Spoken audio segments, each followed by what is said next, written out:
नगर अपघात प्रकरणातली ती पोर्शे कार अखेर तिची जी नोंदणी आहे ती पुणे आरटीओ कार्यालयाने रद्द केलेली आहे. अर्थात ती टेम्पररी नोंदणीच होती, पण नेमकी ती गाडी कधी पुण्यात आली, ही रजिस्ट्रेशनची काही प्रक्रिया पार पडली का, विदाऊट रजिस्ट्रेशन ती रस्त्यावर कशी फिरत होती, या सगळ्या प्रश्नांची उत्तर घेण्यासाठी आपल्यासोबत स्वतः पुणे आरटीओ संजीव भोर सर आहेत.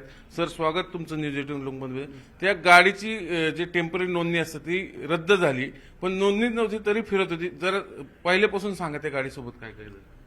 हे जे कल्याणीनगर अपघातातील जे अपघातग्रस्त वाहन आहे, हे वाहन बेंगलोर येथील वितरकाकडनं देण्यात आलेलं होतं. त्यानंतर आरटीओ बेंगलुरू सेंट्रल या कार्यालयाकडून त्याला तात्पुरता नोंदणी प्रमाणपत्र हे पुणे प्रादेशिक परिवहन कार्यालय येथे नोंदणी करता जारी करण्यात आलेलं होतं.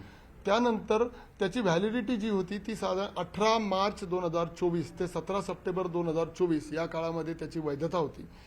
ती वाहन त्यानंतर पुण्यामध्ये आल्यानंतर पुणे आरटीओ कार्यालयामध्ये त्याची नोंद करण्याकरता ते दाखवण्यात आलं. 18 एप्रिल 2024 रोजी ते आमच्या मोटर वाहन निरीक्षकांनी तपासलं. त्यानंतर त्याचं सेम डे त्याच दिवशी त्याचं अप्रुव्हल देखील करण्यात आलं. अप्रुव्हल झाल्यानंतर त्याची जी रिक्विजिट फी होती, ज्यामध्ये हायपोथिकेशन, त्यानंतर स्मार्ट कार्ड आणि पोस्टल चार्जेस असे ₹1758 ही फी संबंधित वाहन मालकाने न भरल्यामुळं त्या वाहनाचे परमनंट रजिस्ट्रेशन मार्क किंवा नोंदणी क्रमांक त्या वाहनाला जारी करण्यात आलेला नव्हता. त्यानंतर या वाहनाचा अपघात झाल्यानंतर असं निदर्शनास आलं की त्या अपघातामध्ये ते अपघातग्रस्त वाहन हे एका अल्पवयीन मुलाकडून चालवण्यात येत होते. तर याबाबत येरवडा पोलीस ठाणे येथे गुन्हा देखील दाखल झालेला आहे. या संदर्भात मोटर वाहन कायद्यामध्ये कलम 199 मध्ये अशी तरतूद आहे की जर अशा प्रकारे एखादा गुन्हा जर एखाद्या अल्पवयीन मुलाने केला तर त्यामध्ये त्या वाहनाची नोंदणी ही 12 महिन्याकरता रद्द करण्यात येते. तर हे वाहनाची नोंदणी पक्की नोंदणी झालेली नव्हती, तात्पुरती नोंदणी या वाहनाची झालेली होती. त्यामुळं या वाहनाची तात्पुरती नोंदणी रद्द का करण्यात येऊ नये अशी नोटीस प्रादेशिक परिवहन कार्यालय पुणे या कार्यालयाने संबंधित वाहन मालकाला जारी केलेली होती. त्याचे उत्तर हे विहित कालावधीमध्ये वाहन मालकाकडून प्राप्त न झाल्यामुळे त्याचा एकतर्फी निर्णय घेण्यात आलेला आहे आणि प्रादेशिक परिवहन कार्यालय पुणेकडून त्यांचे वाहन हे त्यांचं तात्पुरतं नोंदणी प्रमाणपत्र रद्द करण्याची कार्यवाही करण्यात आलेली आहे. व संबंधित नोंदणी प्राधिकारी जे आहे, मूळ नोंदणी इश्युईंग ऑथॉरिटी, ज्याकडून तात्पुरतं नोंदणी प्रमाणपत्र जारी करण्यात आलेलं होतं बेंगलोर, तर बेंगलोर कार्यालयाला या कार्यालयाने कळवलेलं आहे की आम्ही ही प्रक्रिया पूर्ण केलेली आहे, आता पुढील कार्यवाहीसाठी आपणाकडे पाठवण्यात येत आहे. आता प्रश्न असा विचारला जातोय लोकांकडून, जर ती नोंदणीकृतच वाहन नव्हतं तुमच्याकडे, फक्त तात्पुरती होती, मग तरी रस्त्यावर कसं फिरत होतं, कोणीच कसं त्याच्यावर ऍक्शन घेतली नाही. आमच्या वायुवेग पथकाला नेहमी सूचना दिलेल्या असतात की अशा प्रकारे कोणतेही वाहन रस्त्यावर जर विना नोंदणी आढळलं तर त्या वाहनाचं तात्काळ त्याला डिटेन करण्यात यावं आणि संबंधित वाहन ज्या वितरकाने विकलेलं आहे त्या वितरकाला त्या ठिकाणी नोटीस पाठवण्यात येते व त्याचं ट्रेड सर्टिफिकेट सस्पेंड करण्यात येतं.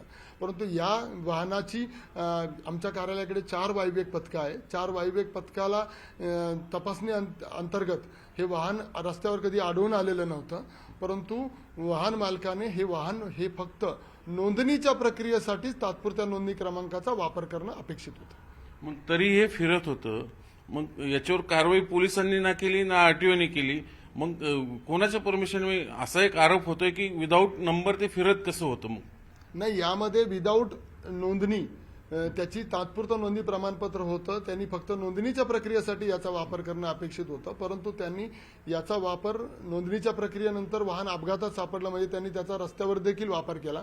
सार्वजनिक रस्त्यावर कोणतेही वाहन अशा प्रकारे विना नोंदणी जर आले तर ते कलम 39-192 नुसार तो दंडनीय गुन्हा आहे आणि तो गुन्हा त्यांनी त्यामध्ये केलेला आहे. गुन्हा दाखल झाला आपल्याकडनं? नाही, 39-192 हे मोटर वाहन कायद्यातील कलम आहे. त्यानुसार ते वाहन नोंदणीसाठी आलेलंच नाही, त्यामुळे त्याच्यावर पुढची कारवाई झालेली नाही. दुसरं असं, मध्यंतरी तुम्ही ते प्रत्यक्ष जिथं ते आता जप्त केलं येरवडा पोलीस स्टेशनला, तुमची टीम गेली होती आरटीओची, नंतर ते जर्मनीची कंपनी पोर्शे कंपनी आले होते, त्यात काय सापडलं? गाडी नेमकी किती किलोमीटर धावली की आणि ते अपघात झाला त्यावर स्पीड काय आढळून आलं होतं? नेमकं काय, किती स्पीड होतं? अपघातग्रस्त वाहनाची तपासणी आमच्या कार्यालयातील मोटर वाहन निरीक्षकांकडून करण्यात आलेली आहे, परंतु हे अपघातग्रस्त वाहन हे आयातीत म्हणजे इम्पोर्टेड आहे आणि त्या वाहनामध्ये वेगवेगळ्या प्रकारचा टेक्निकल डाटा हा त्यामध्ये ती गाडी बंद असल्यामुळं मोटर वाहन निरीक्षकांकडून तो रिट्राईव्ह होऊ शकत नव्हता. त्यामुळं पोर्श कंपनीच्या तंत्रज्ञांची याकरता मदत घेण्यात आलेली आहे, परंतु त्यांचा अहवाल अद्याप आलेला नाही. तो आल्यानंतरच याबद्दल सांगता येऊ शकेल. सध्या जे आकडेवारी फिरते त्याची स्पीड 160 होतं, ती 166 किलोमीटर फिरली, खरं काय? नाही, याबद्दल मला काही माहीत नाही, कारण अद्याप त्याचा अहवाल पोर्श कंपनीकडून प्राप्त झालेला नाही. बरं, कोणाच्या नावाने ही नोंदणी होणार होती गाडीची? तुमच्याकडे अर्ज कोणाचा? ही गाडी ब्रह्मा लेजर्स प्रायव्हेट लिमिटेडच्या नावाने होणार होती. आता आपण पुढची कारवाई काय करणार या संदर्भात? आता सगळे कोर्ट केस चाललेले सगळ्या संदर्भात होईल. नाही, आता आमची कारवाई ही पूर्ण करण्यात आलेली आहे. आम्ही यामध्ये वाहनाची तात्पुरती नोंदणी जी आहे ती रद्द केलेली आहे आणि वाहन मालकाला कळवलेलं आहे की आपण पुढे या वाहनाची पुढे 12 महिन्यापर्यंत नोंद करू शकत नाही. हे होते आरटीओ संजीव भोरसर यांनी सांगितलं की ही जी पोर्शे कार आहे ती इम्पोर्टेड आहे, तिची तात्पुरती जी नोंदणी बेंगलोरला झाली होती ती आम्ही आता रद्द करत आहोत. किमान पुढचे वर्षभर तरी ती गाडी रस्त्यावर फिरणार नाही. आता तशी ती येरवडा पोलीस स्टेशन ताब्यात आहे, पण एक विना नोंदणी कार गेली 3-4 महिने म्हणजे मार्चमध्ये मला वाटतं आली आणि नंतर एप्रिलमध्ये इथं नोंदणीसाठी आली आणि मे मध्ये तिचं ऍक्सिडेंट घडतो. सप्टेंबरपर्यंत तिचं ते तात्पुरतं नोंदणी पत्रक होतं आणि या दरम्यान हा अपघात घडल्यामुळे ही पोर्शे कार इम्पोर्टेड कार चर्चेत आली आणि कुणालाही खबर नव्हती. ती गेली 2-3 दिवस 2-3 महिने रस्त्यावर फिरत होती. व्हिडिओ जर्नलिस्ट सचिन हंचाटे सह चंद्रांत फुंदे, न्यूज 18 लोकमत, पुणे.